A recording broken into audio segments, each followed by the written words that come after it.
Okay, we're here with Dennis Vermeulen, and Dennis is the gentleman who's in charge of designing the exhibit here at One Planet, One Groove. Welcome to the show, Dennis. Thank you very much. Tell us a little bit about your technique here. What were you going for in terms of design? Well, the first thing I got to say is that Franklin and Lydia, who curated the show, they chose, I think, some great work to work with. And I got called in by them when they kind of gotten a basis for what they wanted in the show. And then you have what's in some ways a really unique space, and we try to make it kind of lively with the work. I think that was the project to begin with, and that's where we started from. So we'd sit down and talk about what kind of things we wanted to do, what kind of materials, what kind of look, and we started from there. I've been living in New York. I'm a city kid now. I've been living in New York for about 12 years, but I grew up in the country out in a town called Trumansburg, New York. It's out near Ithaca, central New York, about 5 hours driving from here, a little town. Now, I guess that's your question. What's a country boy doing here in hip-hop in the city? But that's the thing about this exhibition. I think the time we live in now, that's really important. And working with Franklin and Lydia, I think we all kind of got this feeling that the times they've changed a little bit. Hip-hop, in this exhibition itself, there's artists from all over the world, white, black, Hispanic, there's all kinds of people making art that has to do with hip-hop. And so hip-hop, in a way, it's transcended everything. It's transcended the city, it's transcended a race, and it's become a kind of universal language that everybody can kind of get into. And I guess the nice thing about working on this show and working with Lydia and working with Franklin and the Bronx Museum was that, there's not these barriers anymore for like what kind of person you are, what your background is. It's what you want to do and what you want to say. And if you can work with people and kind of come up with the language and get into it, then that's what you do. You get into it, and that's what we did here.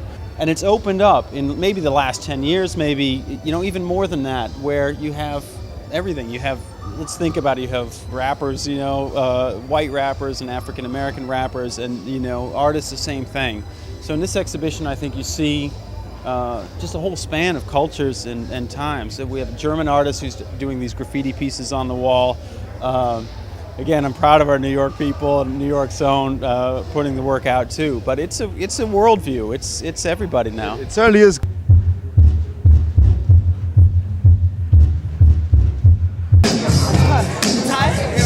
Double.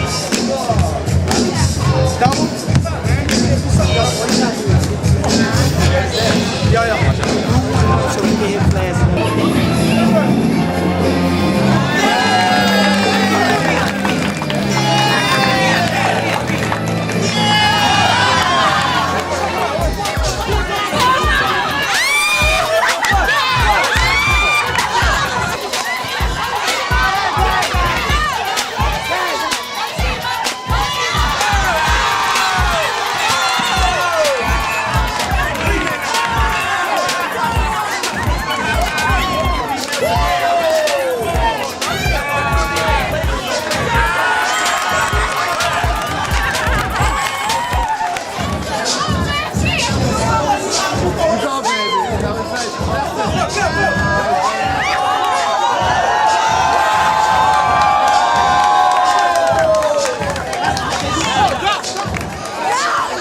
Continuing here from One Planet, One Groove, we're here with a filmmaker, young filmmaker. His name is Roderick Romero. That's right.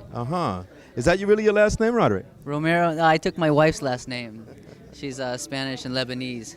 So, yeah, my real last name's Walgamot. But Romero, I love the last name. And no guys take the women's last name, so I thought I'd try it. I think you might be starting a trend here. I hope Roderick. so. Where are you from? Seattle, yeah. What brings you to New York, Roderick? Well, my wife Anissa got into NYU's master's program, and I'm a filmmaker like yourself, and a musician, and a poet, and so I just think New York is the place to be. Well, I was back in Cuba, I guess it was a year ago, April, and I was going into Alamar outside of Havana, which is like the east, like the projects, and at night they throw these, like once a week they throw this giant hip-hop event. And what they do is there's a swimming pool area. They drain the swimming pools, and the audience gets into the swimming pool, and then the stage is the stairway down into the swimming pool. They have one light that's just like this hanging light.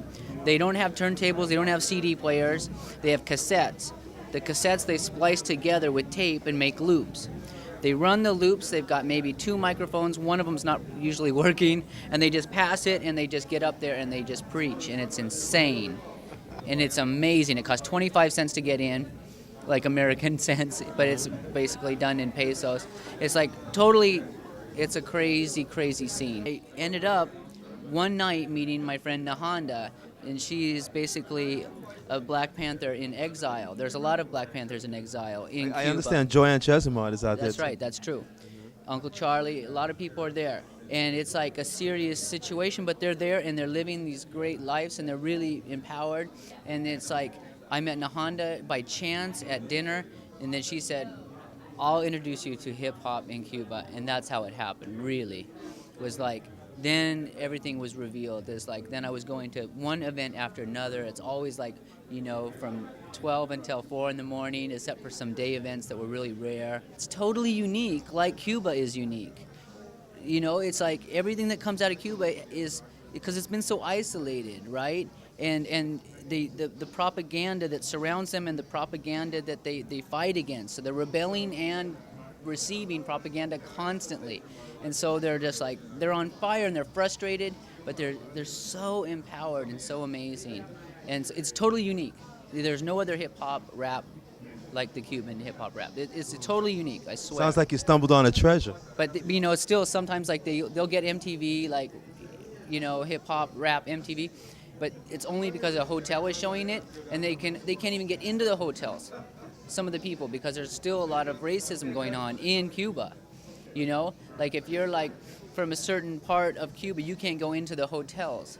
And so they're like watching it through the window, and they don't even know what they're hearing, but they're watching it, so they're getting influenced by the fashion a little bit. It's like, it's crazy. And I'm totally into it. It's there's so many great artists there just waiting to explode. And they're really, really amazing. And, you know, they don't get a chance to leave their country. You know, a few of them get to squeak out with, you know, a few visas here and there, but this is just like, this room is just a tiny, tiny, you know, 1/1,000,000th of what really is there. Actually, we're in a room with a Cuban exhibit, contemporary Cuban artists here at the Bronx Museum. It's part of the permanent collection, so you should come down and check it out. It's really, Absolutely. really great. Please come to the Bronx Museum. It's awesome.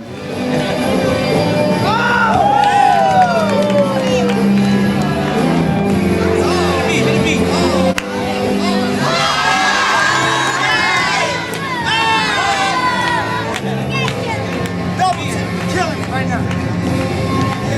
Matter of fact, one more run. 2,000, 3,000. Come on, come on.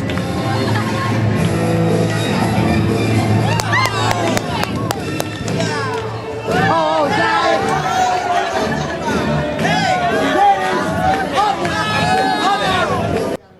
We're here with Pablo Herrera, promoter, artist, entrepreneur. Well, describe yourself, brother.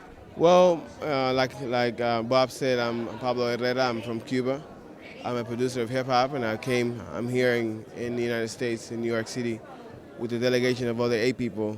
We're participating in a conference, an exchange, it's a cultural exchange with the Veralist Institute and Fellowship at the New School. This is something that's coordinated by Danny Hodge and a group of people. We're here working with you know, the youth and community works. We've been working with El Puente, the Point in the Bronx up here. You know, trying to have that connection. In terms of my work, I've been working since 1995. I've been studying hip hop before that, since like, you know, the early, say like the early 80s. And up until now, I've started recording and, you know, producing in '99.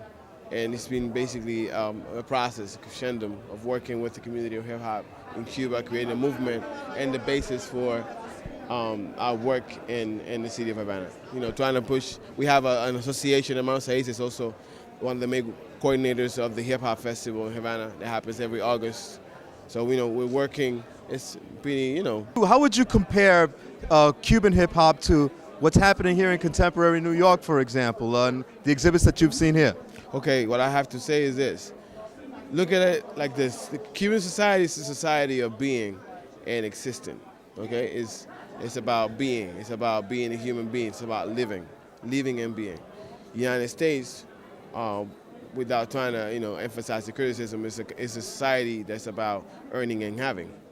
So what you get is the result of those processes. You know what I'm saying? So that's what happens. So that's the differences. Cuban hip hop is about positiveness, and it's basically imbued and soaked in that positiveness. When you breathe from that energy, is that the vibes is positive.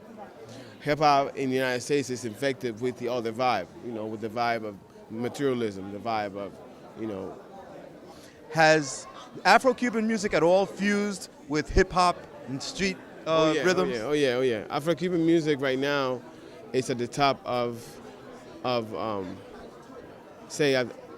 it's really connected to everything that's happening today, because what's happening today is Africa. It's another representation of Africa. It's another moment of Africa too. So Afro-Cuban music is that too. It's there everywhere. And we mix it with the music, we mix it with the samples that we make, in hip hop, at least in Cuba we do that. So